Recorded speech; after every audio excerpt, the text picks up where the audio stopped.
Një grup turistesh nga Belgjika kanë zgjedhur Kolonjën për një udhëtim të veçantë turistik me biçikleta. Të apasionuara pas këtij aktiviteti, ato kanë ardhur për herë të parë në Shqipëri për të shijuar natyrën, ajrin e pastër dhe bukuritë piktoreske që ofron vendi ynë. Turistët kanë përjetuar një eksperiencë të veçantë, duke lëvizur në rrugët e qeta e të sigurta të Kolonjës dhe duke u njohur me traditat e mikpritjen e zonës. Vi nga Belgjika dhe jemi këtu për një udhëtim me biçikleta.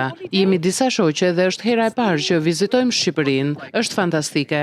Pamjet dhe mikpritja e njerëzve na kanë mahnitur. Këtë herë lam burrat në shtëpi dhe vendosëm të kënaqemi vetëm mes nesh. Më pëlqen shumë ushqimi këtu, perimet duken të freskëta dhe bio. Jam e bindur që do të vi përsëri.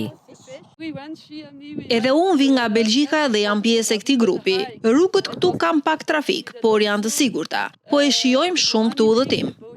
Gjatë këtij viti, Kolonjën e kanë vizituar mbi 60.000 turistë, ndërsa destinacionet më të preferuara mbeten fshatrat e Rehovës, Shelegurit, Borovës dhe Leskoviku.